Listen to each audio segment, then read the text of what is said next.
जिस घर में ये दुआ सुनी जाती है वहां अल्लाह की रहमतें ठहर जाती हैं और उस घर के लोगों के दिलों को सुकून मिलने लगता है। दोस्तों, अगर आप अपनी जिंदगी की परेशानियों से थक चुके हैं, मेहनत बहुत करते हैं लेकिन कमाई में बरकत महसूस नहीं होती, या घर का माहौल हर वक्त तनाव भरा रहता है, तो इस दुआ को तवज्जो से सुनिए। बहुत बार इंसान समझ नहीं पाता कि आखिर उसकी जिंदगी में इतनी बेचैनी क्यों है।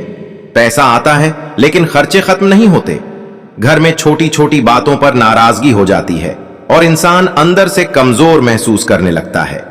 ऐसे हालात में अल्लाह का कलाम इंसान के दिल के लिए सबसे बड़ी राहत बन जाता है। ये दुआ कुरान पाक से ली गई एक मुबारक दुआ है। जब उसे पूरे यकीन और भरोसे के साथ सुना जाता है तो अल्लाह के फजल से इंसान की जिंदगी में बरकत आने लगती है, कमाई में राहत महसूस होती है, घर के हालात बेहतर होने लगते हैं और दिल को ऐसा सुकून मिलता है जो दुनिया की किसी चीज से नहीं मिल सकता। अगर आपको लगता है कि आपके कामों में बार बार रुकावट आती है, हर कोशिश अधूरी रह जाती है, या किसी की बुरी नजर और बंदिश का असर है, तो इस दुआ को मुकम्मल सुनिए। अल्लाह के हुक्म से जादू, बंदिश और हर तरह की परेशानी कमजोर होने लगती है और इंसान के लिए आसानी के रास्ते खुलने लगते हैं। इस दुआ को सुनने से घर में बरकत बढ़ती है, दिल को सुकून मिलता है, कमाई में राहत महसूस होती है, घर के रिश्तों में मोहब्बत बढ़ती है और परेशानियां आहिस्ता आहिस्ता खत्म होने लगती हैं। बस जरूरी है कि इस दुआ को अधूरा छोड़कर मत जाइए, उसे पूरी तवज्जो और यकीन के साथ सुनिए, क्योंकि बरकत उसी को मिलती है जो अल्लाह पर भरोसा रखता है। कमेंट में आमीन जरूर लिखिए। और आइए अब इस बरकत और सुकून वाली दुआ को सुनते हैं। अऊज़ु बिल्लाहि मिनश शैतानिर रजीम, बिस्मिल्लाहिर रहमानिर रहीम। या अय्युहन्नासु इत्तक़ू रब्बकुमुल्लज़ी ख़लक़कुम मिन नफ़्सिन वाहिदतिन व ख़लक़ मिनहा ज़ौजहा व बस्स मिनहुमा रिजालन कसीरन व निसाअ वत्तक़ुल्लाह अल्लज़ी तसाअलून बिही वल अरहाम इन्नल्लाह काना अलैकुम रक़ीबा व आतुल यतामा अमवालहुम व ला ततबद्दलुल ख़बीथ बित्तय्यिब व ला ताकुलू अमवालहुम इला अमवालिकुम इन्नहु कान हुब्बन कबीरा व इन खिफ्तुम अल्ला तुक़सितू फिल यतामा फांकिहू मा ताब लकुम मिनन निसाइ मसना व सुलासा व रुबा फ़इन खिफ्तुम अल्ला तादिलू फ़वाहिदतन औ मा मलकत अयमानुकुम ज़ालिका अदना अल्ला तऊलू व आतुन निसाअ सदक़ातिहिन्न निहला फ़इन तिब्न लकुम अन शैइन मिन्हु नफ़्सन फ़कुलू मिन्हु निसाअन मारिआ व आतुन निसाअ सदक़ातिहिन्न निहला फ़इन तिब्न लकुम अन शैइन मिन्हु नफ़्सन फ़कुलूहु हनीअन मरीआ व ला तूतुस सुफ़हाअ अमवालकुम अल्लती जअलल्लाहु लकुम क़ियामन वरज़ुकूहुम फ़ीहा वक्सूहुम वक़ूलू लहुम क़ौलन मअरूफ़ा व आतुल यतामा हत्ता इज़ा बलगुन निकाह फ़इन आनस्तुम मिनहुम रुश्दन फ़दफ़अू इलैहिम अमवालहुम व ला ताकुलूहा इसराफ़न व बिदारन अन यकबरू व मा कान गनिय्यन फ़लयस्ताफ़िफ़ व मा कान फ़क़ीरन फ़लयअकुल बिल मअरूफ़ फ़इज़ा दफ़अतुम इलैहिम अमवालहुम फ़अशहिदू अलैहिम व कफ़ा बिल्लाहि हसीबा लिर्रिजालि नसीबुम मिम्मा तरकल वालिदानि वल अक़रबून व लिन्निसाइ नसीबुम मिम्मा तरकल वालिदानि वल अक़रबून मिम्मा क़ल्ल मिन्हु औ कसुर नसीबन मफ़रूदा व इज़ा हदरल क़िस्मत उलुल क़ुरबा वल यतामा वल मसाकीन फ़रज़ुक़ूहुम मिन्हा वस्क़ूहुम व क़ूलू लहुम क़ौलन मअरूफ़ा वलियख़्शा الذين لو تركوا من خلفهم ذرية ضعافا خافوا عليهم فليتقوا الله وليقولوا قولا سديدا إن الذين يأكلون أموال اليتامى ظلما إنما يأكلون في بطونهم نارا وسيصلون سعيرا يوصيكم الله في أولادكم للذكر مثل حظ الأنثيين فإن كن نساء فوق اثنتين فلهن ثلثا ما ترك وإن كان واحدة فلها النصف ولأبويه لكل واحد منهما مما ترك كان له فرف وإن كانت واحدة فلها نصف ولأبويه ولأبويه لكل واحد منهم السدس مما ترك إن كان له ولد فإن لم يكن له ولد وورثه أبواه فلأمه الثلث فإن كان له إخوة فلأمه السدس من بعد وصية يوصي بها أو دين آباؤكم وأبناؤكم لا تدرون أيهم أقرب لكم نفعا فريدة من الله إن الله كان عليما حكيما ولكم نصف ما ترك أزواجكم إن لم يكن لهن ولد فإن كان لهن ولد فلكم الربع مما تركن من بعد وصية يوصين بها أو دين ولهن الربع مما تركتم إن لم يكن لكم ولد فإن كان لكم ولد فلهن الثمن مما ترك من بعد وصية توصون بها أو دين وإن كان رجل يورث كلالة أو امرأة وله أخ أو أخت فلكل واحد منهم السدس فإن كان له أكثر من ذلك فهم شركاء في الثلث من بعد وصية يوصى بها أو دين غير مضار وصية من الله والله عليم حكيم تلك حدود الله ومن يطع الله ورسوله يدخله جنات تجري من تحتها الأنهار خالدين فيها وذلك الفوز العظيم ومن يرد الله ورسوله ويتعدى حدوده يدخله نارا خالدا فيها وله عذاب مهين واللاتي ياتين الفاحشة من نسائكم فاستشهدوا عليهن 4 منكم فإن شهدوا فأمسكوهن في البيوت حتى يتوفاهن الموت أو يجعل الله لهن سبيلا واللذان ياتيانها منكم فآذوهما فإن تابا وأصلحا فأعرضوا عنهما إن الله كان توابا رحيما إنما التوبة على الله للذين يعملون السوء بجهالة ثم يتوبون من قريب فأولئك يتوب الله عليهم والله كان الله عليما حكيما وليست التوبة للذين يعملون السيئات حتى إذا حضر أحدهم الموت قال إني تبت الآن ولا الذين يموتون وهم كفار أولئك أعتدنا لهم عذابا أليما يا أيها الذين آمنوا لا يحل لكم أن ترثوا النساء كرها ولا تعدلوهن لتذهبوا ببعض ما آتيتموهن إلا أن يأتين بفاحشة مبينة وآشروهن بالمعروف فإن كرهتموهن فعسى أن تكرهوا شيئا ويجعل الله فيه خيرا كثيرا وإن أردتم أن تستبدلوا وإن أردتم استبدال زوج مكان زوج وآتيتم إحداهن قنطارا فلا تأخذوا منه شيئا أتأخذونه بهتانا وإثما مبينا وكيف تأخذونه وقد أفضى بعضكم إلى بعض وأخذن منكم ميثاقا غليظا ولا تنكحوا ما نكح آباؤكم من النساء إلا ما قد سلف إنه كان فاحشة ومقتا وساء سبيلا حرمت عليكم أمهاتكم وبناتكم وأخواتكم وأماتكم وخالاتكم وبنات الأخ وبنات الأخت وأمهاتكم اللاتي أرضانكم وأخواتكم من الرضاعة وأمهات نسائكم وربائبكم اللاتي في حجوركم من نسائكم اللاتي دخلتم بهن فإن لم تكونوا دخلتم بهن فلا جناح عليكم وحلائل أبنائكم الذين من أسلابكم وأن تجمعوا بين الأختين إلا ما قد سلف إن الله كان غفورا رحيما والمحسنات من النساء إلا ما ملكت أيمانكم كتاب الله عليكم وأحل لكم ما وراء ذلكم تبتغوا بأموالكم محسنين مسافهين غير مسافهين والمحسنات من النساء إلا ما ملكت أيمانكم كتاب الله عليكم وأحل لكم ما وراء ذلكم تبتغوا بأموالكم محسنين غير مسافهين فما استطعتم به منهن فآتوهن أجورهن فريدا ولا جناح عليكم فيما تراضيتم به من بعد الفريضة إن الله كان عليما حكيما ومن لم يستطع منكم طولا أن ينكح المحسنات المؤمنات فمما ملكت أيمانكم من فتياتكم المؤمنات والله أعلم بإيمانكم بعضكم من بعض فانكحوهن بإذن أهلهن وآتوهن أجورهن بالمعروف محسنات غير مسافحات وغير متخذي أخدان فإذا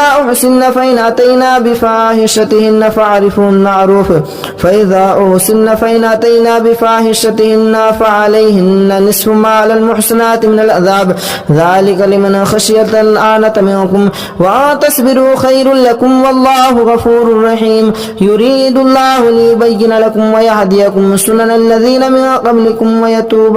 ويتوب عليكم والله عليم حكيم والله يريد أن يتوب عليكم ويريد الذين يتبعون الشهوات أن تميلوا ميلا عظيما يريد الله أن يخفف عنكم وخلق الإنسان ضعيفا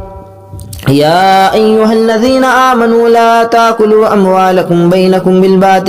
بالباطل إلا أن تكون تجارة أن تراد منكم ولا تقتلوا أنفسكم إن الله كان بكم رحيما ومن يفعل ذلك عدوانا وظلما فسوف نصليه نارا وكان ذلك على الله يسيرا أن تجتنبوا كبائر ما تنهون عنه نكفر عنكم سيئاتكم وندخلكم مدخلا كريما ولا تتمنوا ما فضل الله به بعضكم على بعض للرجال نصيب مما اكتسبوا وللنساء نصيب مما اكتسبن واسألوا الله من فضله إن الله كان بكل شيء عليما ولكل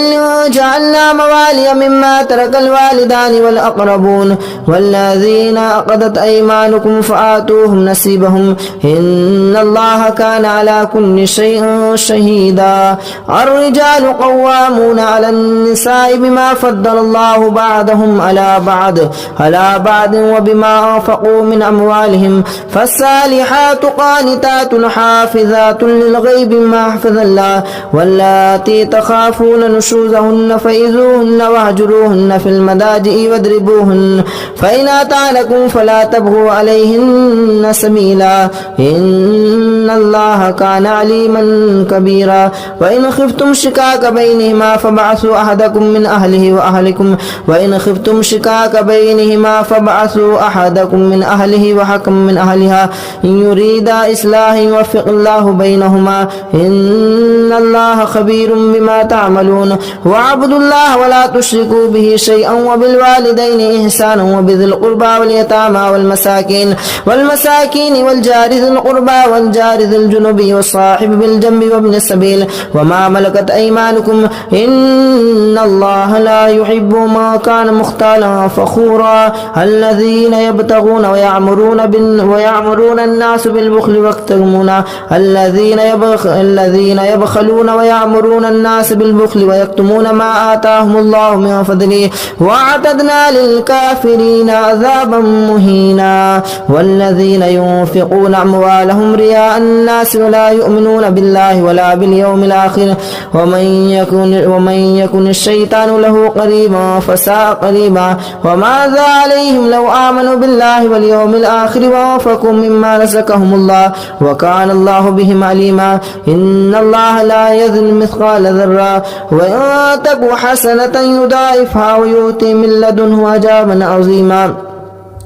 فكيف إذا جئنا من كل أمة شهيد وجئنا بك شهيدا على هؤلاء فكيف إذا جئنا من كل أمة بشهيد وجئنا بك على هؤلاء شهيدا يومئذ يود الذين كفروا وعصوا الرسول لو تسوى بهم العذاب يومئذ يود الذين كفروا وعصوا الرسول لو تسوى بهم الأرض ولا يكتمون الله حديثا يا أيها الذين آمنوا لا تقربوا الصلاة وأنتم سكارى فلا حتى تعلموا ما تقولون ولا جنبا إلا آسري سبيله حتى تغتسلوا وإن كنتم مرضى أو على سفر أو جاء أحد منكم من الغائط لو مستم النساء فلم تجدوا ماء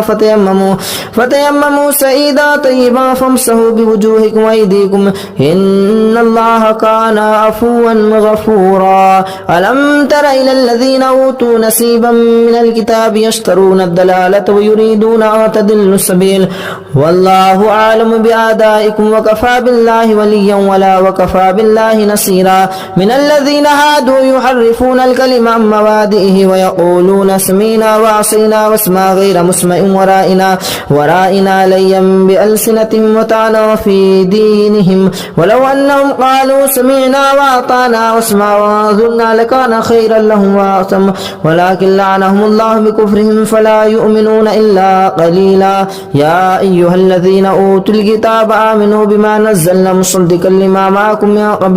من قبل أن نطمس وجوها فنردها على أدبارها أو نلعنهم فما لعنا أصحاب السبت وكان أمر الله مفعولا إن الله لا يغفر أن يشرك به ويغفر ما دون ذلك لمن يشاء ومن يشرك بالله فقد افترى إثما عظيما ألم تر إلى الذين يزكون أنفسهم بل الله يزكي من يشاء ولا يظلمون فتيلا انظر كيف يفترون على الله الكذب وكفى به إثما مبينا ألم تر إلى الذين أوتوا نصيبا من الكتاب يؤمنون بالجبت والطاغوت ويقولوا للذين كفروا هؤلاء أهدى من الذين آمنوا سبيلا أولئك الذين لعنهم الله ومن يلعن الله فلا تجد له نصيرا أم لهم نصيب من الملك فإذا لا يؤتون الناس نقيرا أم يحسدون الناس على ما آتاهم الله من فضله فقد آتينا على إبراهيم الكتاب والحكمة وآتيناهم ملكا عظيما فمنهم من آمن به ومنهم من صد عنه وكفى بجهنم سعيرا إن الذين كفروا بآياتنا سوف نصليهم نارا كلما نضجت جلودهم بدلناهم جلودا غيرها هؤلاء فمنهم من آمن به ومنهم من صد عنه وكفى بجهنم سعيرا إن الذين كفروا بآياتنا سوف نصليهم نارا كلما نضجت جلودهم بدلناهم جلودا غيرها ليذوقوا العذاب إن الله كان عزيزا حكيما والذين آمنوا وعملوا الصالحات سندخلهم جنات تجري من تحتها الأنهار خالدين فيها أبدا لهم فيها أزواج مطهرة وندخلهم ذلا ذليلا إن الله يأمركم أن تؤدوا الأمانات إلى أهلها وإذا حكمتم بين الناس أن تحكموا بالعدل إن الله نعم ما يعظكم به إن الله كان سميعا بصيرا يا أيها الذين آمنوا أطيعوا الله وأطيعوا الرسول وأولي الأمر منكم فإن تنازعتم في شيء فردوه إلى الله والرسول إن كنتم تؤمنون بالله واليوم الآخر ذلك خير وأحسن تأويلا ألم تر إلى الذين يزعمون أنهم آمنوا بما أنزل إليك وما أنزل من قبلك يريدون أن يتحاكموا إلى الطاغوت وقد أمروا أن يكفروا به ويريد الشيطان أن يضلهم ضلالا بعيدا وإذا قيل لهم تعالوا إلى ما أنزل الله وإلى الرسول رأيت المنافقين يصدون عنك صدود الله فكيف إذا أصابتهم مصيبة بما قدمت أيديهم ثم جاءوك يحلفون بالله إن أردنا إلا إحسانا وتوفيقا أولئك الذين يعلم الله ما في قلوبهم فاعرض عنهم وإذهم وقل لهم في أنفسهم قولا بليغا وما أرسلنا من رسول إلا ليطاع بإذن الله ولو أنهم إذ ظلموا أنفسهم جاءوك فاستغفروا الله واستغفر لهم الرسول لوجدوا الله توابا رحيما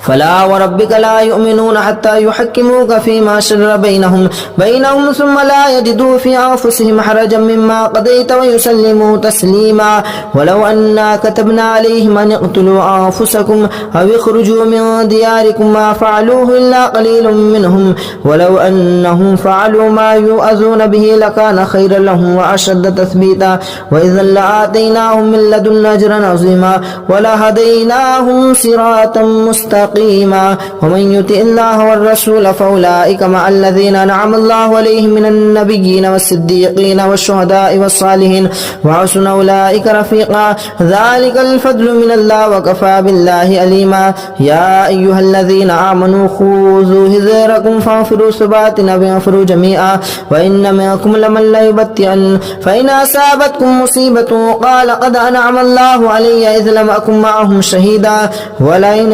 أصابكم فضل من الله ليقولن ولئن أصابكم فضل من الله ليقولن كأن لم تكن بينكم وبينهم مودة يا ليتني كنت معهم فأفوز فوزا عظيما فليقاتل في سبيل الله الذين يشترون الحياة الدنيا بالآخرة ومن يقاتل في سبيل الله فيقتل أو يغلب فسوف نؤتيه أجرا عظيما وما لكم لا تقاتلون في سبيل الله والمستضعفين من الرجال والنساء والولدان الذين يقولون ربنا أخرجنا من هذه القرية الظالم أهلها واجعل لنا من لدنك وليا واجعل لنا من لدنك نصيرا الذين يأكلون الربا لا يقومون إلا كما يقوم الذي ألم تر إلى الذين قيل لهم كفوا أيديهم وأقيموا الصلاة وآتوا الزكاة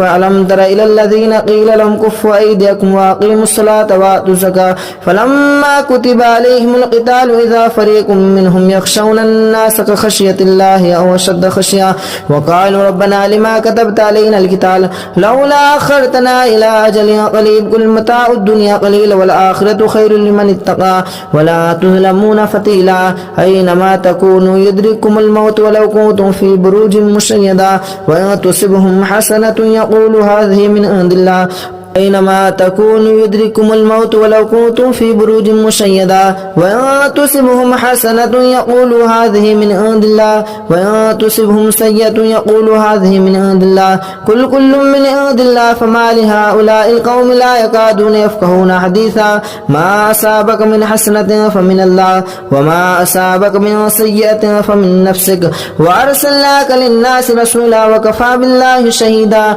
من يطيع الرسول فقد أطاع الله وما تولى فما أرسلناك عليهم حفيظا ويقولون طاعة فإذا برزوا من عندك ميت طائفة منهم غير الذين تقولون والله يكتمون ما تكنون فأعرض عنهم وتوكل على الله وكفى بالله وكيلا أفلا يتدبرون القرآن ولو كان من عند الله لوجدوا فيه اختلافا كثيرا وإذا جاءهم أمر من أمرنا اختلفوا أذاؤوا فيه ولو ردوه إلى الرسول وإلى الأمر منهم لعنة الله ينبتهم وإذا جاءهم أمر من أمرنا بلا خوف أذاؤوا به ولو ردوه إلى الرسول وإلى أولي الأمر منهم لعلمه الذين يستنبتونه منهم ولولا فضل الله عليكم ورحمته لاتبعتم الشيطان إلا قليلا فقاتل في سبيل الله لا تكلف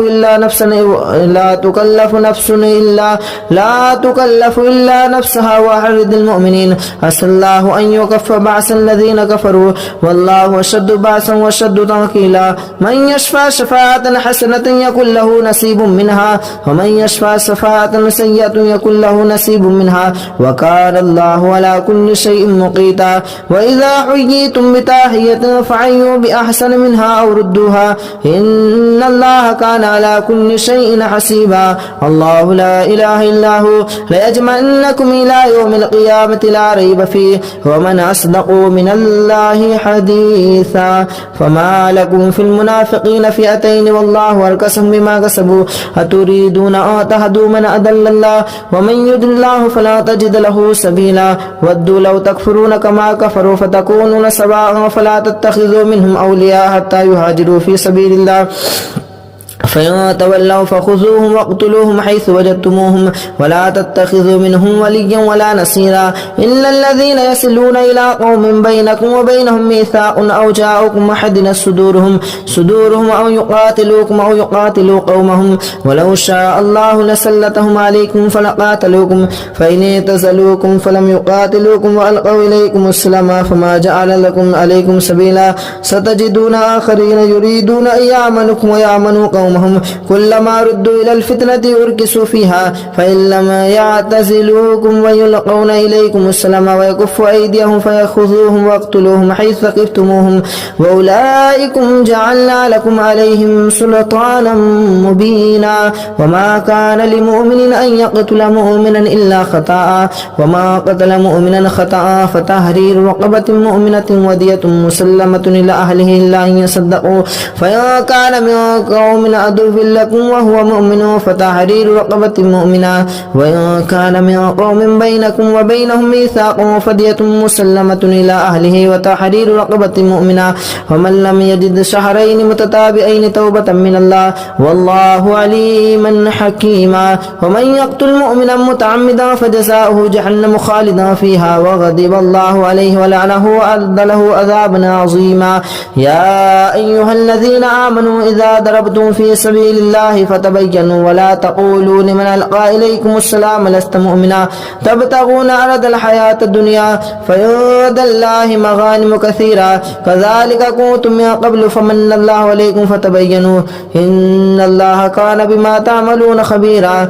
لا يستوي القائدون من المؤمنين غير أولي الضرر والمجاهدون في سبيل الله بأموالهم وأنفسهم فضل الله المجاهدون بأموالهم وأنفسهم على القائدين درجة وكلا وعد الله الحسنى وفضل الله المجاهدين على القائدين أجرا عظيما درجات منه ومغفرة ورحمة وكان الله غفورا رحيما إن الذين توفاهم الملائكة ظالمي أنفسهم قالوا فيما كنتم قالوا كنا مستضعفين فيهم قالوا لم تكن أرض الله واسعة فتحاجر فيها فأولئك مأواهم جهنم وساءت مصيرا إلا المستضعفين من الرجال والنساء والولدان لا يستطيعون حيلة ولا يهتدون سبيلا فأولئك عسى الله أن يعفو عنهم وكان الله عفوا غفورا ومن يهاجر في سبيل الله يجد في الأرض مراغما كثيرا وسعا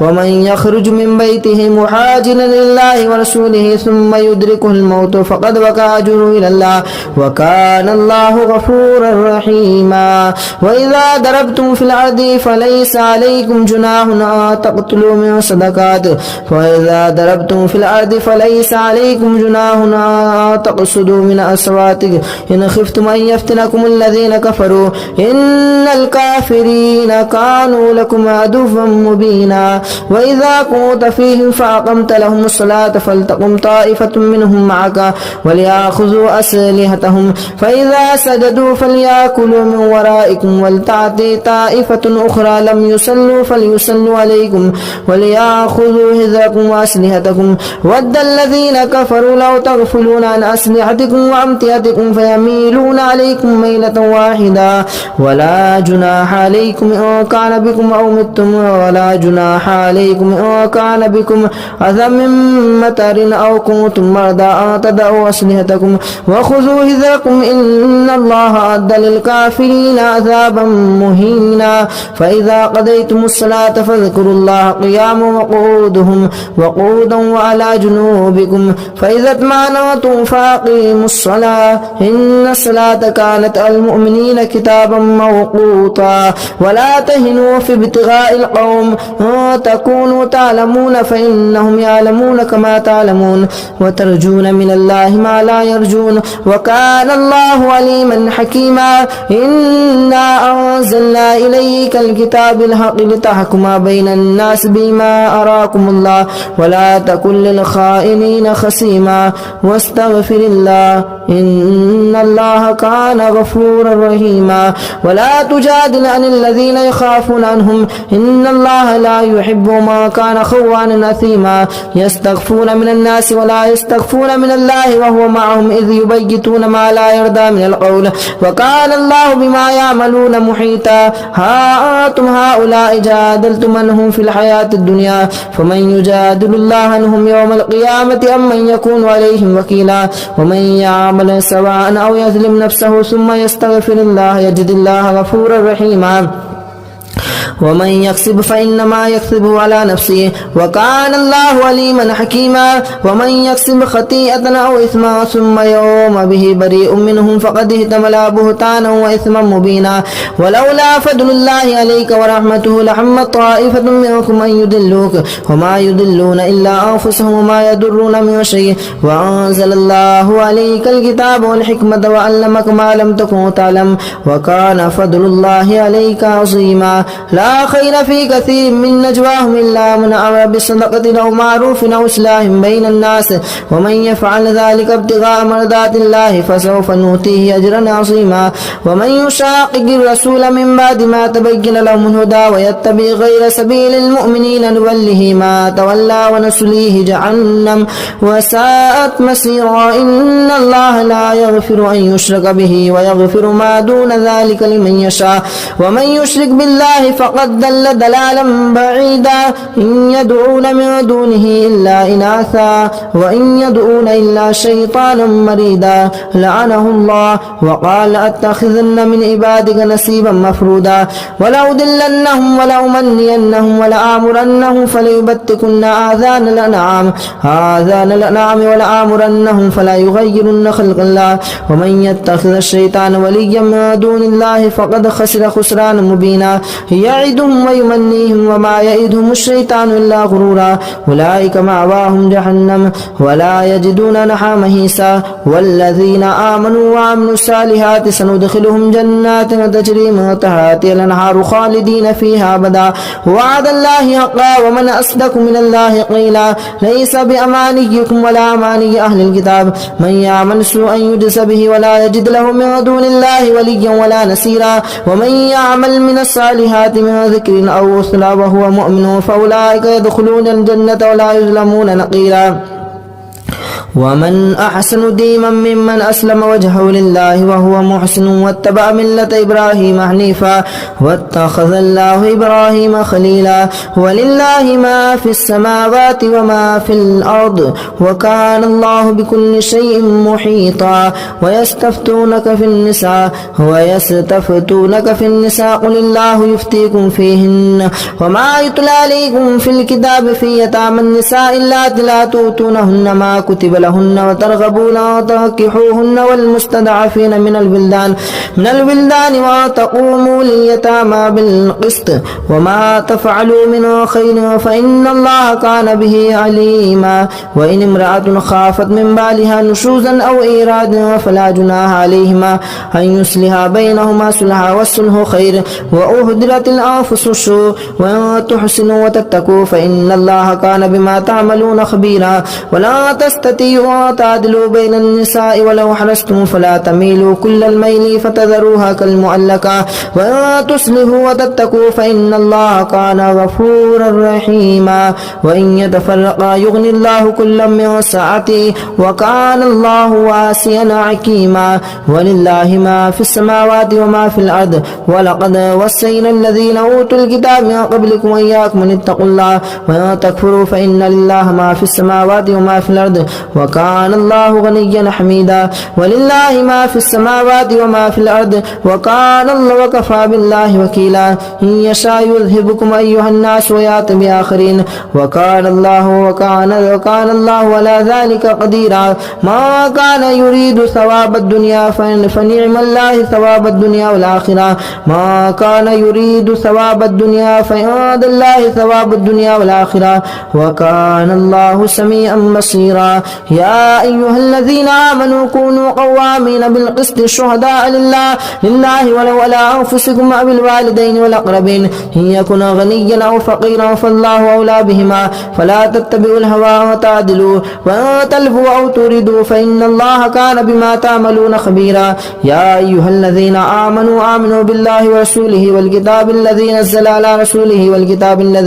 والكتاب الذي أنزل من قبل ومن يكفر بالله وملائكته وكتبه ورسله واليوم الآخر فقد ضل ضلالا بعيدا إن الذين آمنوا ثم كفروا ثم آمنوا ثم كفروا ثم ازدادوا كفرا لم يكن الله إن الذين آمنوا ثم كفروا ثم آمنوا ثم كفروا ثم ازدادوا كفرا لم يكن الله ليغفر لهم ولا ليهديهم سبيلا بشر المنافقين بأن لهم عذابا أليما الذين يتخذون الكافرين أولياء من دون المؤمنين أيبتغون عندهم العزة فإن العزة لله جميعا وقد نزل عليكم في الكتاب أن إذا سمعتم آيات الله يكفر بها ويستهزأ بها فلا تقعدوا معهم حتى يخوضوا في حديث غيره إنكم إذا مثلهم إن الله جامع المنافقين والكافرين في جهنم جميعا الذين يتربصون بكم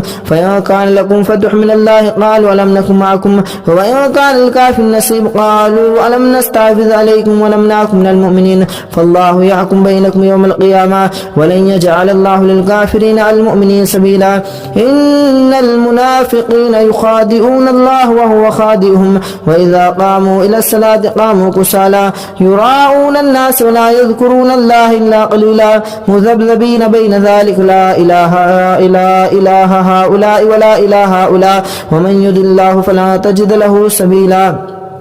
يا أيها الذين آمنوا لا تتخذوا الكافرين أولياء من دون المؤمنين أتريدون أن تجعلوا لله عليكم سلطانا مبينا إن المنافقين في الدرك الأسفل من النار ولا تجد لهم نصيرا إلا الذين تابوا وأصلحوا واعتصموا بالله وأخلصوا دينهم لله فأولئك مع المؤمنين وسوف يؤتيهم الله مؤمنين أجرا عظيما ما يفعل الله بعذابكم شكرتم وآمنتم وكان الله شاكرا عليما لا يحب الله الجهر بالسوء من القول إلا من ظلم وكان الله سميعا عليما إن تبدوا خيرا أو تخفوها أو تعفوا عن سوء فإن الله كان عفوا قديرا إن الذين يكفرون بالله ورسله ويريدون أن يفرقوا بين الله ورسله أولئك هم الذين كفروا بالله ورسله ويريدون أن يفرقوا بين الله ورسله ويقولون نؤمن ببعض ونكفر ببعض ويريدون أن يتخذوا بين ذلك سبيلا أولئك هم الكافرون حقا واعتدنا للكافرين عذابا مهينا والذين آمنوا بالله ورسوله ولم يفرقوا بين أحد منهم أولئك سوف يؤتيهم أجورهم وكان الله غفورا رحيما يسألونك أهل الكتاب تنزل عليهم كتابا من السماء فقد سألوا موسى أكبر من ذلك فقالوا أرنا الله جهرة فأخذتهم الصاعقة بظلمهم ثم اتخذوا الإجل من بعد ما جاءتهم البينات فعفونا عن ذلك وآتينا موسى سلطانا مبينا ورفعنا فوقهم الطور بسيماهم وقلنا لهم ادخلوا الباب سجدا وقولوا لهم تعالى معروفا وأخذهم ميثاق غير معروف فمما نقضهم ميثاقهم وكفرهم بآيات الله وقتلهم الأنبياء بغير حق وقولهم قلوبنا غلف بل لعنهم الله بكفرهم فقليلا ما يؤمنون وبكفرهم وقولهم على مريم بهتانا عظيما وقولهم إنا قتلنا عيسى ابن مريم بل افترى فمنهم من آمن به ومنهم من كف عنه وبما نقضهم ميثاقهم وكفرهم بآيات الله وقتلهم الأنبياء بغير حق وقولهم قلوبنا غلف بل تبع الله عليها بكفرهم فلا يؤمنون إلا قليلا وبكفرهم وقولهم على مهتان عظيما وقولهم إنا قتلنا المسيح عيسى ابن مريم رسول الله وما قتلوه وما صلبوه ولكن سلم وإن الذين اختلفوا لفي شك منه بل افترى عليكم سلطانا مبينا يا أيها الذين آمنوا استعينوا بالصبر والصلاة إن الله مع الصابرين بل افترى عليه عليما وكان الله عزيزا حكيما أعوذ بالله من الشيطان الرجيم بسم الله الرحمن الرحيم يا أيها الذين آمنوا أوفوا بالعقود أحلت لكم بهيمة الأنعام إلا ما يتلى عليكم غير محل الصيد وأنتم حرم إن الله يحكم ما يريد يا أيها الذين آمنوا لا تحلموا شعائر الله ولا الشهر الحرام ولا الهدي ولا القلائد ولا آمين البيت الحرام يبتغون فضلا من ربهم ورضوانا وإذا حللتم فاستعدوا ولا يجرمنكم شنآن قوم أن صدوكم عن المسجد الحرام أن تعتدوا وتعاونوا على البر والتقوى ولا تعاونوا على الإثم والعدوان واتقوا الله إن الله شديد العقاب. حرمت عليكم الميتة والدم ولحم الخنزير وما أهل لغير الله به والمنخنقة والموقوذة والمتردية والنتيحة وما أكل السبع إلا ما ذكيتم وما ذبح على النصب وتستقسموا بالأزلام ذلكم فسق. اليوم يئس الذين كفروا من دينكم فلا تخشوهم واخشون اليوم أكملت لكم دينكم وأتممت عليكم نعمتي ورضيت لكم الإسلام دينا فمن اضطر في مخمسة غير متجانف إثم فإن الله غفور رحيم. يسألونك ماذا أحل لهم قل أحل لكم الطيبات وما علمتم من الجوارح مكلبين تعلمونهن مما علمكم الله فكلوا مما أمسكنا عليكم واذكروا اسم الله عليك واتقوا الله إن الله شديد العقاب. اليوم أحل لكم الطيبات وطعام الذين أوتوا الكتاب حل لكم وطعامكم حل لهم والمحسنات من المؤمنات والمحسنات من الذين أوتوا الكتاب من قبلكم إذا آتيتموهن أجورهن محسنين غير مسافهين ولا مستخيرين آخرا ومن يكفر بالإيمان فقد حبط عمله وهو في الآخرة هم الخاسرون. يا أيها الذين آمنوا إذا قمتم إلى الصلاة فاغسلوا وجوهكم وأيديكم إلى المرافق وامسحوا برؤوسكم وأرجلكم إلى الكعبين وإن كنتم جنبا فطهروا وإن كنتم مرضى أو على سفر خير لكم من الغيام أو لمسكنكم النساء فلم تجدوا ماء فتيمموا صعيدا طيبا فامسحوا بوجوهكم وأيديكم ما يريد الله ليجعل عليكم من حرج ولكن يريد ليطهركم وليتم نعمته عليكم لعلكم تشكرون. واذكروا نعمة الله عليكم وميثاقه الذي واثقكم به إذ قلتم سمعنا وأطعنا واتقوا الله إن الله عليم بذات الصدور. يا أيها الذين آمنوا كونوا قوامين لله شهداء بالقسط ولا يجرمنكم شنآن قوم أن صدوكم عن المسجد الحرام أن تعتدوا وتعاونوا على البر والتقوى. يا أيها الذين آمنوا كونوا قوامين لله شهداء بالقسط ولا يجرمنكم شنآن قوم أن صدوكم عن المسجد الحرام أن تعتدوا وتعاونوا على البر والتقوى ولا تعاونوا على الإثم والعدوان واتقوا الله إن الله شديد العقاب. يا أيها الذين آمنوا كونوا قوامين لله شهداء بالقسط ولا يجرمنكم شنآن قوم على ألا تعدلوا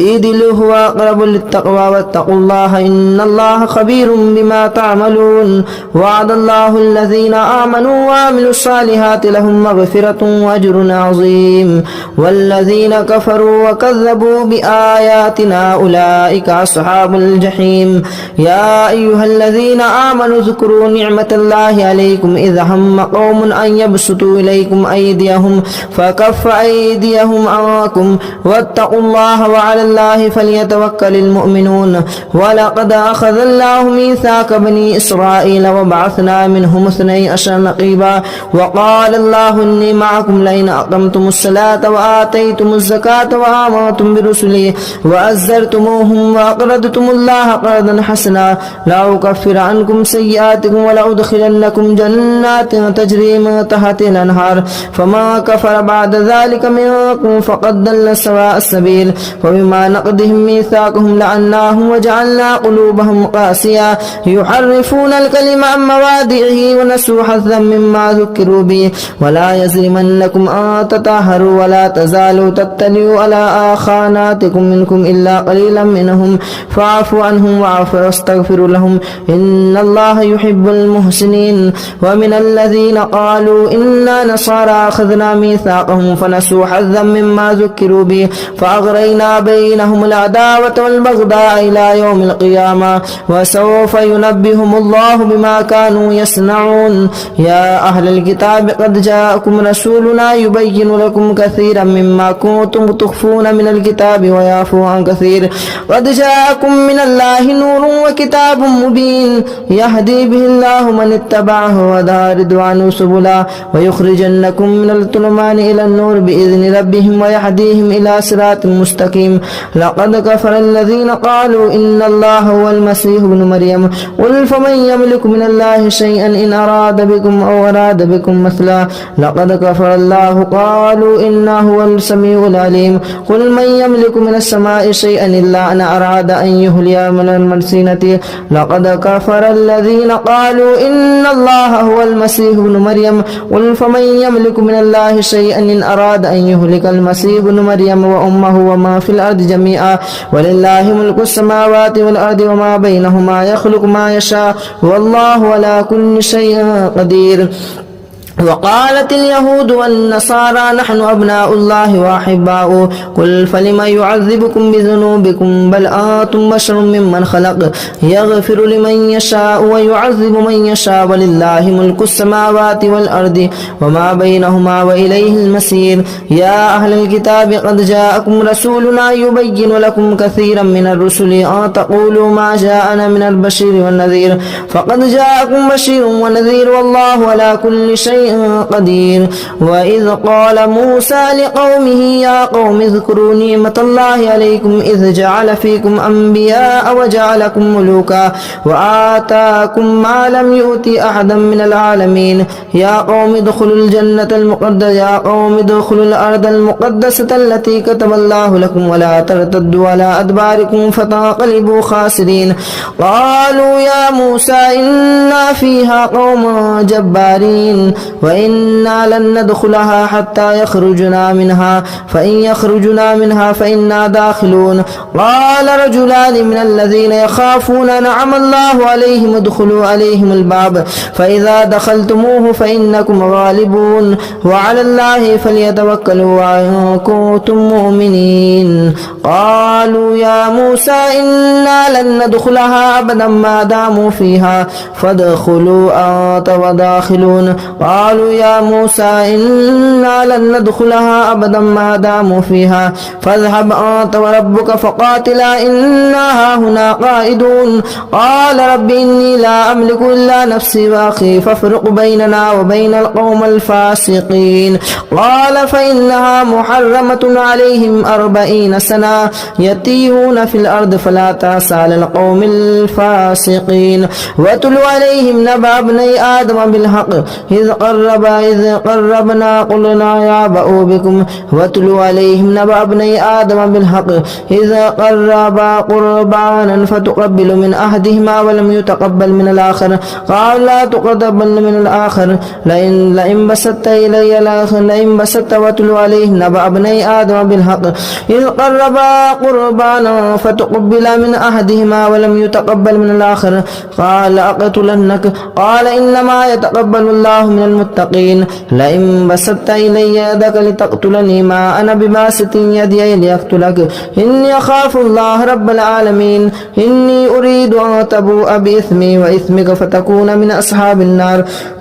وذلك جزاء الظالمين فتوأت له نفسه قتل أخيه فقتله فأصبح من الخاسرين فبعث الله غربانا يبعث في الأرض ليريه كيف يواري سوءة أخيه قال يا ويلتى أعجزت أن أكون مثل هذا الغراب فأواري سوءة أخيه فأصبح من النادمين من أجل ذلك كتبنا على رسله إلى إبراهيم كتبنا على بني إسرائيل أنه ما قتل نفسا بغير نفس أو فساد في الأرض فكأنما قتل الناس جميعا ومن أحياها فكأنما أحيا الناس جميعا ولقد جاءتهم رسلنا بالبينات ثم إن كثيرا منهم بعد ذلك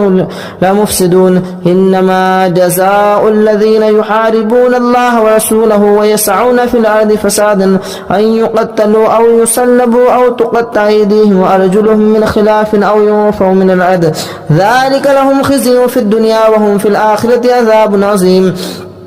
إلا الذين تابوا من بعد ذلك تقدروا عليهم فاعلموا أن الله غفور رحيم يا أيها الذين آمنوا اتقوا الله وابتغوا إليه الوسيلة وجاهدوا في سبيله لعلكم تفلحون إن الذين كفروا لو أن لهم ما في الأرض جميعا ومثله معه لافتدوا به من عذاب يوم القيامة ما تقبل منهم ولهم عذاب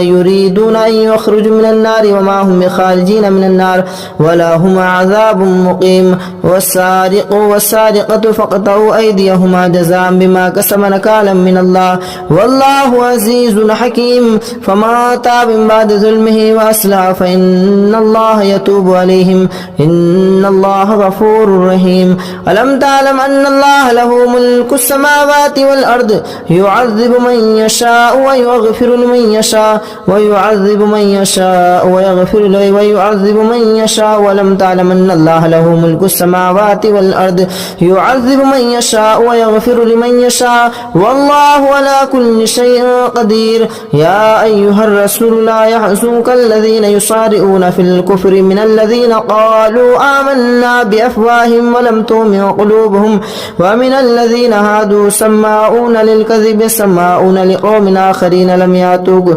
يحرفون الكلم من بعد موادعه يقولون إن أوتيتم هذا فخذوه وإن لم تؤتوه فاحذروا ومن يرد الله فتنته فلا تملك له من الله شيئا أولئك لم يرد الله أن يطهر قلوبهم لهم في الدنيا خزي ولهم في الآخرة عذاب عظيم سماعون للكذب أكالون للسهت فإن جاءوك فاحكم بينهم أو أعرض عنهم وإن تعرض عنهم فلن يضروا الله شيئا وإن حكمت فاحكم بينهم إن الله يحكم من المتقين وكيف يحكمونك وعندهم التوراة فيها حكم الله ثم يتولون من بعد ذلك وما أولئك بالمؤمنين إنا أنزلنا التوراة فيها هدى والنور يحكم بها النبيون الذين أسلموا للذين هادوا والربانيون والأحبار بما استحفظوا من كتاب الله وكانوا عليه شهداء فلا تخشوا الناس واخشوني ولا تشتروا بآياتي ثمنا قليلا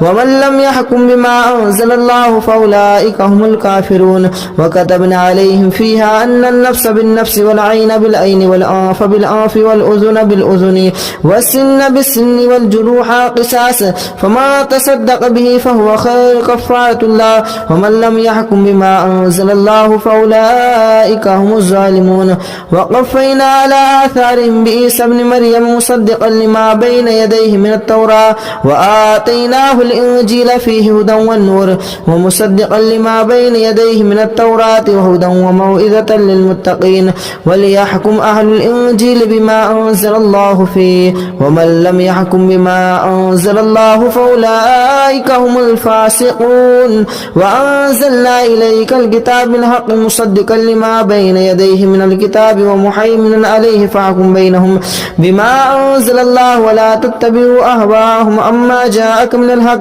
لكل جعلنا منكم إشرة ومنهاجا ولو شاء الله لجعلكم أمة واحدة ولكن يبلوكم ولو شاء الله لجعلكم أمة واحدة ولكن ليبلوكم فيما آتاكم فاستبقوا الخيرات إلى الله مرجعكم جميعا فينبئكم بما كنتم فيه تختلفون وأن يحكم بينهم بما أنزل الله ولا تتبع أهواءهم وحذرهم أن يفتنون عن بعد ما أنزل الله إليك فإن توليتم فاعلموا أنما يريد الله أن يصيبكم الله ببعده ذنوبهم وإن كثيرا من الناس لفاسقون أفحكم الجاهلية يبغون ومن أحسن من الله حكما لقوم يوقنون يا أيها الذين آمنوا لا تتخذوا اليهود والنصارى أولياء بعضهم أولياء بعض ومن يتولهم منكم فإنه بهم إن الله لا يهدي القوم الفاسقين فترى الذين في قلوبهم مرض يسارعون فيهم يقولون نخشى أن تصيبهم دائرة فعسى الله أن يأتي بالفتح وأمر به بأمره فيعلم الله من يشاء ويشاء فترى الذين في قلوبهم مرض يسارعون فيهم يقولون نخشى أن تصيبنا دائرة فعسى الله أن يأتي بالفتح أو أمر من عنده فيصبحوا على ما أسروا في أنفسهم نادمين ويقول الذين آمنوا هؤلاء الذين أقسموا بالله جهد أيمانهم إنهم لمعكم حبطت أعمالهم فأصبحوا خاسرين يا أيها الذين آمنوا من يرتد منكم عن دينه فسوف يأتي الله بقوم يحبونه ويحبونه أذلة على المؤمنين عزة على الكافرين يجاهدون في سبيل الله ولا يخافون لوما يؤخر ذلك فضل الله يؤتيه من يشاء والله واسع عليم إنما وليكم الله ورسوله والذين آمنوا الذين يقيمون الصلاة ويؤتون الزكاة وهم يسارعون ومن يتوكل الله ورسوله والله والذين آمنوا فإن الله حزب لكم الغالبون يا أيها الذين آمنوا لا تتخذوا الذين اتخذوا دينكم هزوا ولعبا من الذين أوتوا الكتاب من قبلكم والكفار أولياء واتقوا الله إن كنتم مؤمنين وإذا ناديتم إلى الصلاة اتخذوها هزوا ولعبا ذلك بأنهم قوم لا يعقلون قل يا أهل الكتاب هل تنقمون منا إلا أن آمنا بالله وما أنزل إلينا وما أنزل من قبل وأن أكثركم فاسقون قل هل أنبئكم بشر من ذلك مثوبة عند الله من لعنهم الله وغضب عليه وجعل منهم القردة والخنازير والعبد الطاغوت أولئك شر مكانا وأضل عن سواء السبيل وإذا جاءوكم قالوا آمنا وقد دخلوا بالكفر وهم قد خرجوا به والله أعلم بما يعلم والله أعلم بما كانوا يكتمون وترى كثيرا منهم يسارعون في الإثم والعدوان وأكلهم السحت لبئس ما كانوا يعملون لولا ينهاهم الربانيون والأحبار عن قولهم الإثم وأكلهم السحت لبئس ما كانوا يصنعون وقالت اليهود يد الله مغلولة غلت أيديهم ولئنوا بما قالوا بل يداه مبسوطتان ينفق كيف يشاء وليزيدن كثيرا منهم ما أنزل إليك من ربك طغيانا وكفرا وألقينا بينهم العداوة والبغضاء إلى يوم القيامة كلما أوقدوا نارا للحرب أطفأ الله ويسعون في الأرض فسادا والله لا يحب المفسدين ولو أن أهل الكتاب آمنوا واتقوا لكفرنا عنهم سيئاتهم ولأدخلنهم جنات تجري من تحتها الأنهار ولو أنهم أقاموا الصلاة والإنجيل وما أنزل الله إليك من ربهم لأكلوا من فوقهم ومن تحت أرجلهم منهم أمة مقتصدة وكثير منهم ساء ما كانوا يعملون يا أيها الرسول بلغنا ما أنزل إليك من ربك وإن لم تفعل فما بلغت رسالته والله يعصمك من الناس إن الله لا يهدي القوم الكافرين قل يا أهل الكتاب لتنكمون قل يا أهل الكتاب لستم على شيء حتى تقاتلوا التوراة والإنجيل وما أنزل إليكم من ربكم ويزيد الذين كثيرا منهم ما أنزل إليك من ربك طغيانا وكفرا فلا تأس على القوم الكافرين إن الذين آمنوا والذين هادوا والسابئون والنصارى من آمن بالله واليوم الآخر وعمل صالحا فلهم أجرهم عند ربهم ولا خوف عليهم ولا إن الذين آمنوا والذين هادوا والسابئون والنصارى من آمن بالله واليوم الآخر وعمل صالحا فلا خوف عليهم ولا هم يحزنون لقد أخذنا ميثاق بني إسرائيل وأرسلنا إليهم رسلا كلما جاءهم رسول بما لا تهوى أنفسهم فريقا كذبوا وفريقا يقتلون وحسبوا أن لا تكون فتنة فجمعوا وسموا إلى الله تعالى عليهم ثم عموا وسموا كثيرا منهم والله بصير بما يعملون لقد كفر الذين قالوا إن الله هو المسيح ابن مريم وقال المسيح المسيح يا بني إسرائيل اعبدوا الله ربي وربكم إنه من يشرك بالله فقد حرم الله عليه الجنة ومأواه النار وما للظالمين من أنصار لقد كفر الذين قالوا إن الله ثالث ثلاثة وما من إله إلا إله واحد وإن لم ينتهوا عما كانوا ليمسن الذين كفروا منهم عذاب أليم أفلا يتوبون إلى الله ويستغفرون والله غفور رحيم ما المسيح ابن مريم إلا رسول قد خلت من قبله الرسل وأمه صديقة كان يأكلان الطعام انظر كيف نبين لكم الآيات ثم انظر أنا يؤفكون قل أتعبدون من دون الله ما لا يملك لكم ضرا ولا نفعا والله هو السميع العليم قل يا أهل الكتاب لا تغلوا في دينكم غير الحق ولا تتبعوا أهواء قوم قد ضلوا من قبل وأضلوا كثيرا وأضلوا عن سواء السبيل لعن الذين كفروا من بني إسرائيل على لسان داود وعيسى بن مريم ذلك بما عصوا وكانوا يعتدون كانوا لا يتناهون عن منكر فعلوا لبئس ما كانوا يفعلون ترى كثيرا منهم يتولون الذين كفروا لبئس ما قدمت لهم أنفسهم أن سخط الله عليهم وفي العذاب هم خالدون ولو كانوا يؤمنون بالله والنبيين وما أنزل إليهم ما اتخذوهم أولياء ولكن كثيرا منهم فاسقون لتجدن أشد الناس على عداوة الذين آمنوا الهدى والذين أشركوا ولتجدن أقربهم مودة للذين آمنوا الذين قالوا إنا نصارى ذلك بأنهم منهم قسيسين ورهبانا وأنهم لا يستكبرون يا أيها الذين آمنوا لا يستكبرون وإذا سمعوا ما أنزل إلى الرسول ترى أعينهم تفيض من الدمع مما عرفوا من الحق يقولون ربنا آمنا فاكتبنا مع الشاهدين وما لنا لا نؤمن بالله وما جاءنا من الحق ونطمع أن يدخلنا ربنا مع القوم الصالحين فأثابهم الله بما قالوا جنات تجري من تحتها الأنهار خالدين فيها وذلك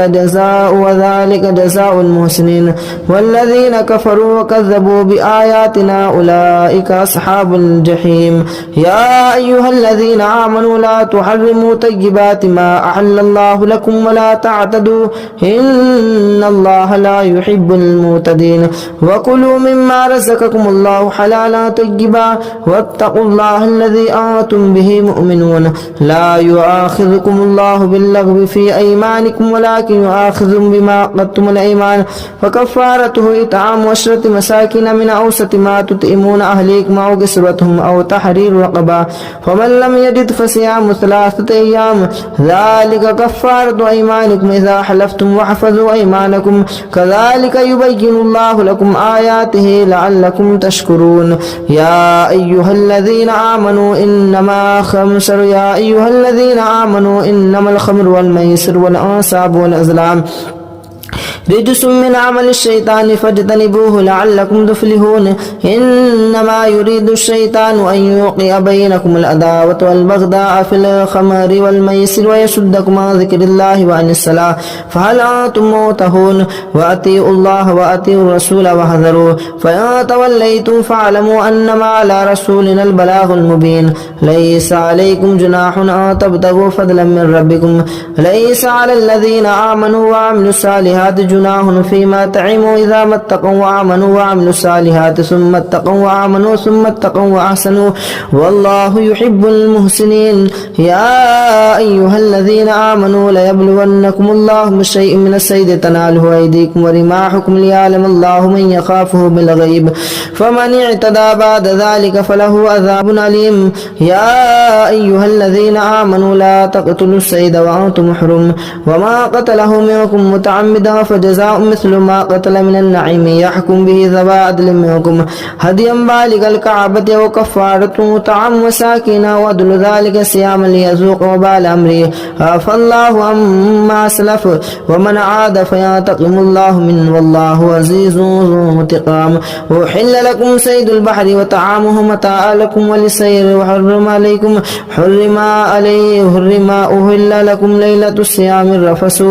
أحل لكم صيد البحر وطعامه متاعا لكم وللسيارة وحرم عليكم صيد البر ما دمتم حرما واتقوا الله الذي إليه تهشرون جعل الله الكعبة البيت الحرام قياما للناس والشهر الحرام والهدي والقلائد ذلك لتعلموا أن الله يعلم ما في السماوات وما في الأرض وأن الله بكل شيء عليم اعلموا أن الله شديد العقاب وأن الله غفور رحيم ما على الرسول إلا البلاغ والله يعلم ما تبدون وما تكتمون قل لا يستوي الخبيث والطيب ولو أعجب كثرة الخبيث فاتقوا الله يا أولي الألباب لعلكم تفلحون يا أيها الذين آمنوا لا تسألوا عن أشياء تبد لكم ما تسوكم ولا تسألوا عنها حين ينزل القرآن تبد لكم عفى الله عنها والله غفور حليم قد سألها قوم من قبلكم ثم أصبحوا بها كافرون ما جعل الله من بحيرة ولا سائبة ولا وسيلة ولا حام ولكن الله كفروا يفعلون مع الكذبين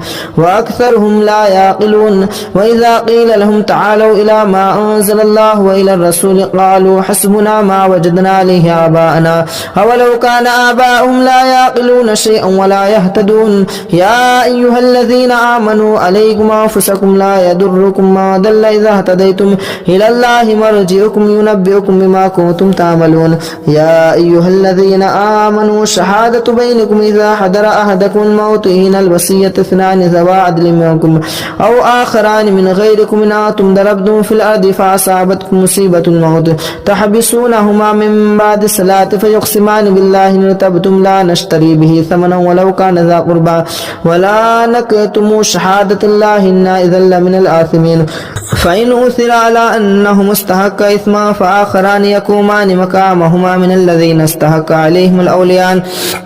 وليان فيقسمان بالله لشهادتنا حق من شهادتهما وما اعتدينا إنا إذا لمن الظالمين ذلك أدنى أن يأتوا بالشهادة على وجهها إن يخافوا ترد إيمانا بعد إيمانهم واتقوا الله واعلموا أن الله لا يهدي القوم الفاسقين يوم يجمعكم الرسول فيقول ماذا أجبتم قالوا لا علم لنا إنك أنت العليم الحكيم إذ قال الله يا عيسى ابن مريم اذكر نعمتي عليك وعلى والدتك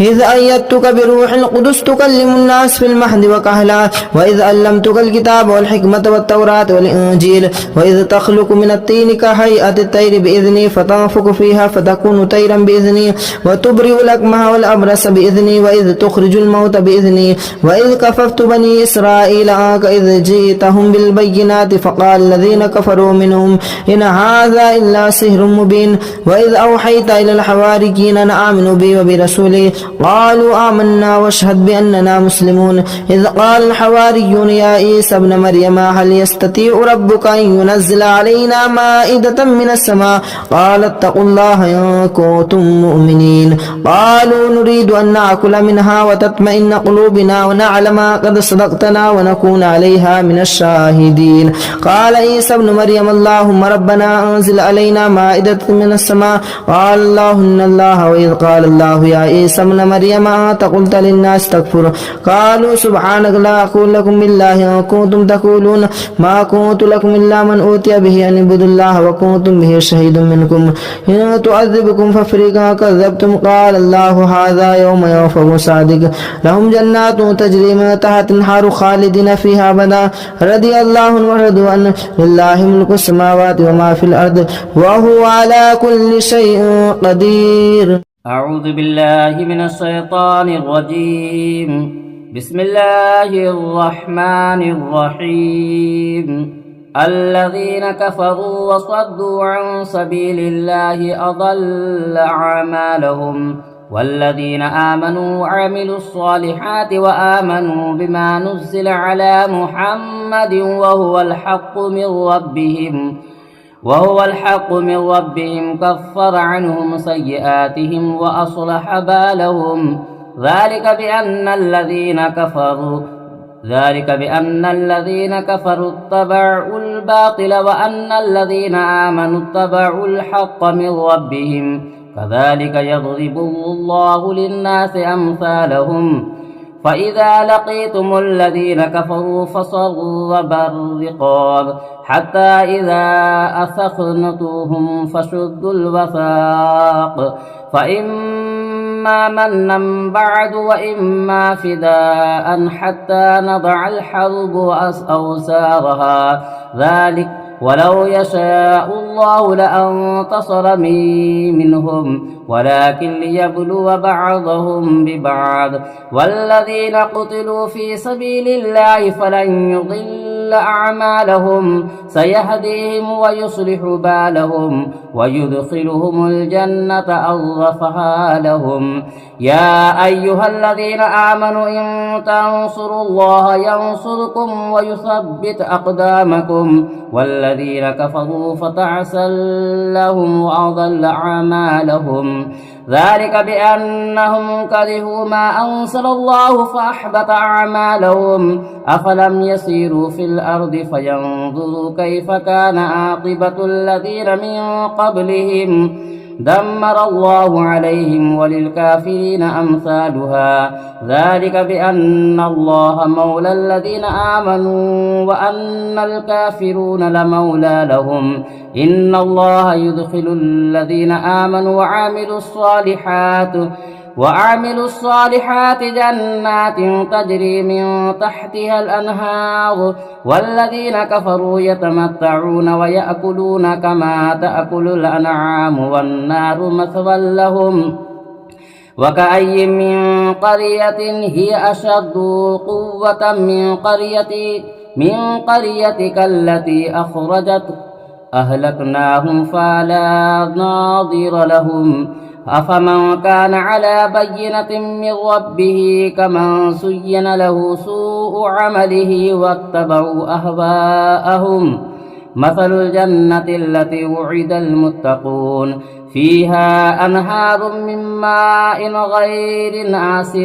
وأنهار من لبن لا يغير أعمالهم وأنهار من خمرة لذة للشاربين ونحار من عسل مصفى ولهم فيها من كل الثمرات ومغفرة من ربهم كمن هو خالد في النار وسقوا ماء حميما فقطع أمعاءهم ومنهم من يستمع إليك حتى إذا خرجوا من عندك قالوا للذين أوتوا العلم ماذا قال آنفا أولئك الذين طبع الله على قلوبهم واتبعوا أهواءهم والذين اهتدوا زادهم هدى وآتاهم تقواهم فهل ينظرون إلا الساعة أن تأتيهم بغتة فقد جاء صراطها فأنى لهم إذا جاءتهم ذكراهم فاعلم أنه لا إله إلا هو واستغفر لذنبك وللمؤمنين والمؤمنات والله يعلم متقلبكم ومثواكم ويقول الذين آمنوا لا ننزل سورة فإذا أنزل سورة محكمة وذكر فيها القتال رأيت الذين في قلوبهم مرض ينظرون إليك النظر المغشية عليهم من الموت فأولى لهم طاعة وقول معروف فإذا عزم الأمر فلو صدقوا الله لكان خيرا لهم فهل عسيتم إن توليتم أن تفسدوا في الأرض وتقطعوا أرحامكم أولئك الذين لعنهم الله فأصمهم وعمى أبصارهم أفلا يتدبرون القرآن عم على قلوب أثقافها إن الذين ارتدوا على أدبارهم من بعد ما تبين لهم الهدى الشيطان سول لهم وأملى لهم ذلك بأنهم قالوا للذين كرهوا ما نزل الله سنطيعكم في بعض الأمر والله يعلم إسرارهم فكيف إذا توفتهم الملائكة يضربون وجوههم وأدبارهم ذلك بأنهم اتبعوا ما أسخط الله وكرهوا رضوانه فأحبط أعمالهم. أم حسب الذين في قلوبهم مرض أن لن يخرج الله أضغانهم ولو نشاء لأريانكم فلا تلبسهم وتعرفون في الجنة القول والله يعلم أعمالهم. ولنبلونكم حتى نعلم المجاهدين منكم والصابرين ونبلو أخباركم. إن الذين كفروا وصدوا عن سبيل الله وشاقوا الرسول من بعد ما تبين لهم الهدى لن يضروا الله شيئا وسيحبط أعمالهم. يا أيها الذين آمنوا أطيعوا الله وأطيعوا الرسول ولا تبطلوا أعمالهم. إن الذين كفروا وصدوا عن سبيل الله ثم ماتوا وهم كفار فلن يغفر الله لهم. فلا تهنوا وتدعوا إلى السلوى وأنتم العالون والله معكم ولن يتركم أعمالكم. إنما الحياة الدنيا لعب ولهو وإن تؤمنوا وتتقوا يؤتيكم أجوركم ولا يسألكم أموالكم. إن يسألكموها فيحفكم تبتخوا ويخرجوا أضغانكم. ها أنتم هؤلاء تدعون لتنفقوا في سبيل الله فمنكم من يبخل ومن يبخل فإنما يبخل من نفسه والله الغني وأنتم الفقراء وإن تتولوا يستبدل قوما غيركم ثم لا يكونوا أمثالكم. الذين كفروا وصدوا عن سبيل الله أضل أعمالهم. والذين آمنوا وعملوا الصالحات وآمنوا بما نزل على محمد وهو الحق من ربهم كفر عنهم سيئاتهم وأصلح بالهم. ذلك بأن الذين كفروا اتبعوا الباطل وأن الذين آمنوا اتبعوا الحق من ربهم. كذلك يضرب الله للناس أمثالهم. فإذا لقيتم الذين كفروا فصرب الرقاب حتى إذا أثخنتوهم فشدوا الوثاق فإما منا بعد وإما فداء حتى نضع الحرب أوزارها. ذلك ولو يشاء الله لانتصر منهم ولكن ليبلو بعضهم ببعض. والذين قتلوا في سبيل الله فلن يضل أعمالهم سيهديهم ويصلح بالهم ويدخلهم الجنة أرفها لهم. يا أيها الذين آمنوا إن تنصروا الله ينصركم ويثبت أقدامكم. والذين كفروا فتعسا لهم وأضل أعمالهم. ذلك بأنهم كرهوا ما أنزل الله فأحبط أعمالهم. أفلم يسيروا في الأرض فينظروا كيف كان عاقبة الذين من قبلهم دمر الله عليهم وللكافرين أمثالها. ذلك بأن الله مولى الذين آمنوا وأن الكافرون لمولى لهم. إن الله يدخل الذين آمنوا وعملوا الصالحات جنات تجري من تحتها الأنهار. والذين كفروا يتمتعون ويأكلون كما تأكل الأنعام والنار مثوى لهم.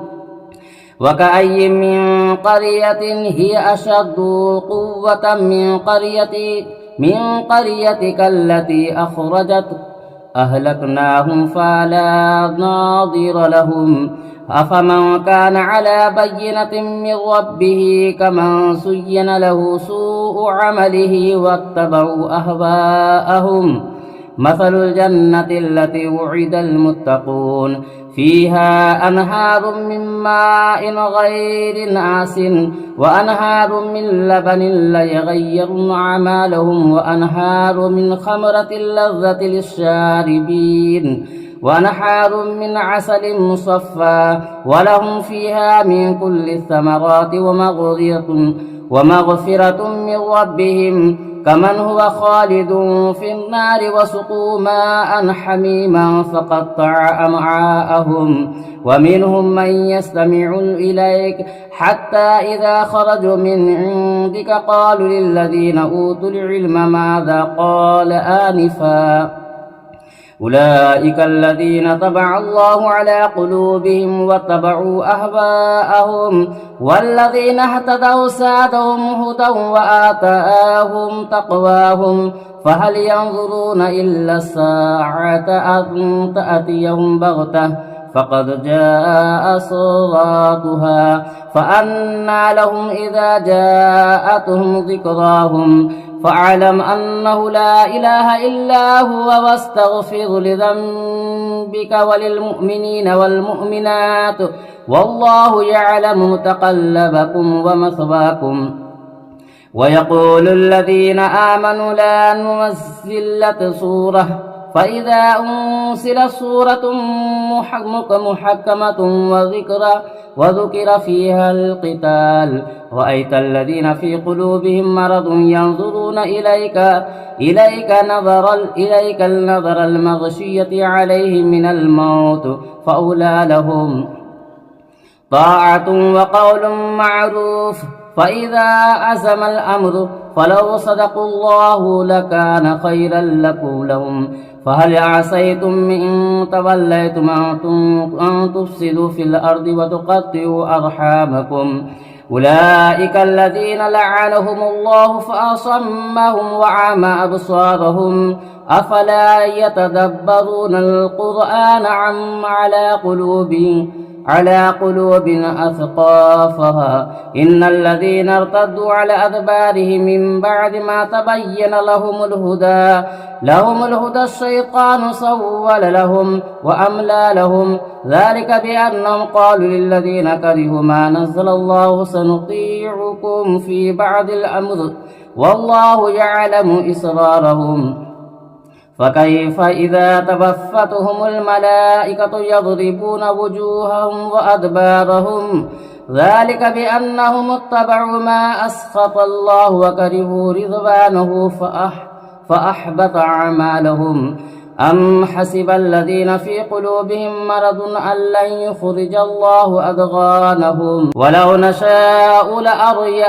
نشاء لأريانكم فلا تلبسهم وتعرفون في الجنة القول والله يعلم أعمالهم ولنبلونكم حتى نعلم المجاهدين منكم والصابرين ونبلو أخباركم